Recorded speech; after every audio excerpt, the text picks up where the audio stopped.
بسم الله الحمد لله والصلاة والسلام على رسول الله. السلام عليكم ورحمة الله وبركاته. maanta oo ay taariikhdu tahay 15 bisha Juun 2022 waxaan si waafaqsan qodobka 9aad faqradiisa da ee dastuurka ku meel gaarka ee Jamhuuriyadda Federaalka ee Soomaaliya aan dalka Jamhuuriyadda Federaalka Soomaaliya xilka ra'iisul wasaaraha xukuumadda Federaalka Soomaaliya u magacaabay mudane Xamza Cabdi Barre oo garabkayga midigta taagan. waxaan go'aankan ku saleeyay markaan eegay aqoonta waayo aragnimada iyo kartida aan ku aqaano mudane Xamza ayaan u gartay in uu yahay qofka ku habboon oo ka bixi kara xilkaas cusub iyo Soomaaliyada cusub ee waayaha cusub ku jirta intaba. ra'iisul wasaaraha cusub aniga oo dardar gelinayo howlgalkiisa waxaan ka codsanayaa golaha shacabka inay si rasmi ah oo degdeg ah u meel mariyaan magacaabista ra'iisul wasaaraha Jamhuuriyadda Federaalka ee Soomaaliya. waxaanan kula dardaarmayaa ra'iisul wasaaraha in uu dardar geliyo kuna mashquulo aadna oo u howlgeliyo arrimaha hortabinta leh ee xukuumadda cusub ee Jamhuuriyadda Federaalka ee Soomaaliya, kuwaas oo ay hortabintooda ugu horeyso amniga, gurmadka abaaraha, heshiisiinta, horumarinta bulshada, ka hortagga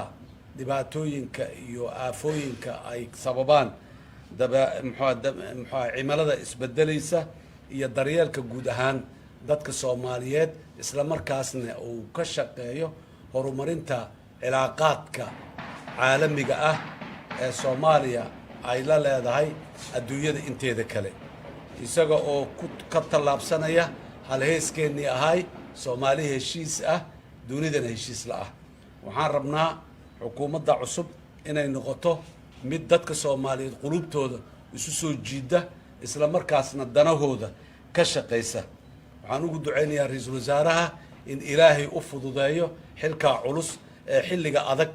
ee Soomaaliya maanta ay maraysahay lagu aaminay, loo magacaabay, loo gartay. aad iyo aad u mahadsantihiin. Assalaamu calaykum waraxmatullaahi wabarakaatuh. Jamhuuriyadda Federaalka Soomaaliya mudane Xasan Sheekh Maxamuud, guud ahaan shacabka Soomaaliyeed ee ku nool dalka gudihiisa iyo dibaddiisaba waxaan idinku salaamayaa. assalaamu calaykum waraxmatullaahi wabarakaatuh. mudane madaxweyne, mahad oo dhan waxay u sugnaatay Ilaahay subxaanahu wa tacaala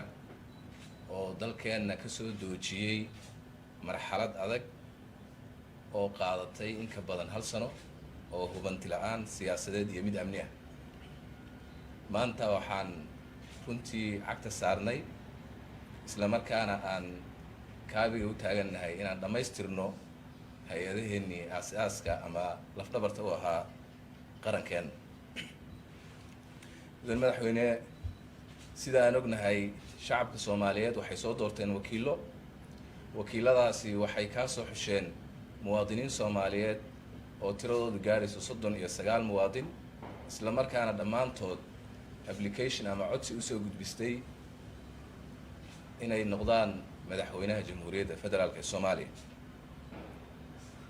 waxaa farxadii runtii adiga oo sidaas ku soo baxay oo lagu soo xushay tirada intaa la eg ee muwaadiniin Soomaaliyeed laga soo xushay inaad iga soo xulato boqolaal Soomaaliyeed oo aan helo kalsoonidaada, taas oo ku qotanta inaad rumaysan tahay ama ay kula muuqato markaad qiimaysay in aan ka soo bixi karo shaqada adag ee ina hortaal. maanta mudane madaxweyne, waxaan ognahay ka sokow mashruucaaga damuuxa ah ee aadka u ballaaran ee kalsoonida shacabka Soomaaliyeed aad ku heshay, oo aas-aaskiisu yahay dabcan faylasha waaweyn ama issueska waaweyn ee dadkan iyo dalkan hor yaalla, oo ay kow ka tahay xasilooni siyaasadeed si loo abuuri lahaa, amniga si loo sugi lahaa, abaaraha dabada dheeraaday runtii sidii xal waara looga gaari lahaa, sidii dastuurka udhiisu daba dheeraaday ee muddada dheer jiitamayay dib u eegistiisa loo soo gabagabayn lahaa sidii lagu heli lahaa cadaalad iyo garsoor hufan oo uu dalkan yeesho sidii wadahadalka walaalaheenna Somaliland looga niib keeni lahaa oo looga gungaari lahaa iyo sidii lagu abuuri lahaa dhaqaale loo horumarin lahaa dhaqaale looguna abuuri lahaa dhalinyarada Soomaaliyeed iyo daa'irta Soomaaliyeed shaqo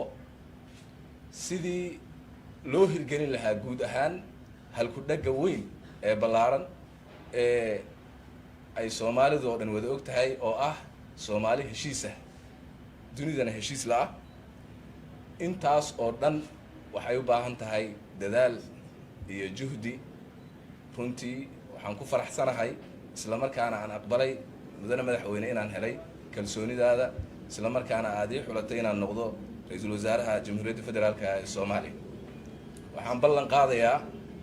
adiga oo madaxweynaha iyo guud ahaan shacabka Soomaaliyeed u ballan qaadayaa in aan shaqayn doono har iyo habeen una istaagi doono sidii aan waajibkayga ku gudan lahaa taasoo ay ugu horeyso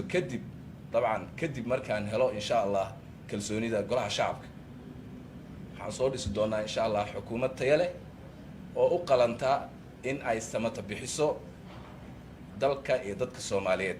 mudane madaxweyne mar kale aad iyo aad baan kaaga mahadcelinayaa waxaan adiga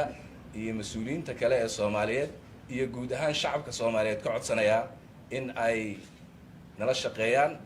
isla markaana aan dhammaanteen u istaagno in aan u shaqeyno kana badbaadino dadkeena